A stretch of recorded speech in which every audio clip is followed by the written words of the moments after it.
Hello, everyone, and welcome to our review of The Big Short, an oxymoron of a movie title, Right. which I thought would be funny to start off the video with. I'm Robert. This is Joe. Rob. Other. Together we are the Otherobert. Oh, that's where it comes from. Yeah. So yeah, we saw The Big Short, and boys, girls, all like Trump hogs out there. Welcome back to Otherobert. And did you really think I was going to go through an introduction without doing that? No, I did not. Okay. I did not. So we saw The Big Short, and We liked it. What did you think? Well, we liked it. Right. It was intriguing. Yeah. Okay. It has a lot of really good actors, but the trailer, I would say, misleads you to what the movie is about. Right. This was kind of an, I want to say no nonsense movie, but it did have some jokes in there. It had some lightheartedness, but it was really straight to the point. Yeah, it's very direct about the economic crisis or the housing market crisis crash in 2007 to 2009, which, as many people know, was a horrible, horrible thing in global history, or just history in general, because it affected everyone. And you get a lot of information at once with it. The movie had some interesting references to explain to the audience what was going on with Margot Robbie and Selena Gomez to sort of give the audience economic lessons, because they do throw a lot of big words or to try and big terminology at you for the public. Big words, because if you're not an economics business major or a CPA, or you kind of don't have an idea. Yeah, if you're not in that world, you might not. If you're not in the world of banking or accounting, it's difficult. I mean, even like business majors would struggle with this because it's very difficult to deal with. But there's a lot of information, so that was like how that was sort of funny. And then you have Ryan Gosling breaking the fourth wall several times in this movie, right? Which I actually liked. Yeah, Gosling was great. The acting was great all the way around. Steve Carell was my favorite. Right. I like Ryan Gosling, but that's good personal bias. I love Ryan Gosling. But this kind of felt more along the lines of a documentary type movie, not in the way they presented it really, but really just how direct it was. And it had the movie elements, but it kind of just felt kind of on the back burner. It was really about getting the story across, and to me that's why it kind of felt like really a documentary. This really wanted to tell kind of the untold story of what happened during that time with these cast of characters.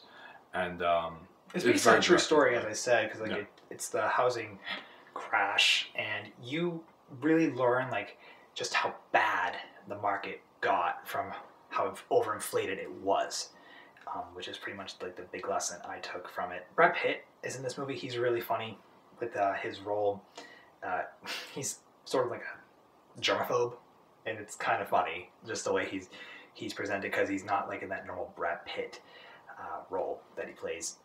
And Christian Bale was quite good as well, just with his character, because his character is very quirky, and I liked that. But you learn a lot, and you get like I said, you get a lot of information really thrown at you, and it's edited in a way that you wouldn't expect for a professional Hollywood movie. Yeah, the editing was, and I had heard some people kind of laughing or cringing at it. It was the movie's gimmick. I mean, it was its style. That's how it.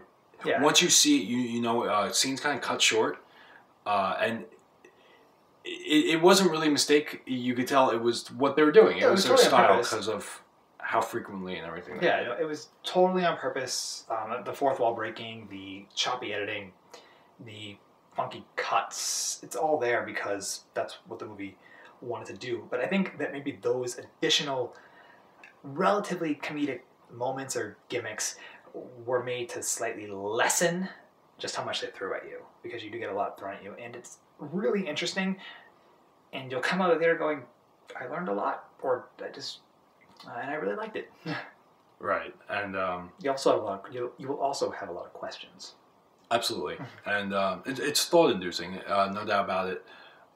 So that's pretty much all I can say for The Big Short. There's not much more to say. It's difficult to spoil because it takes place in real life.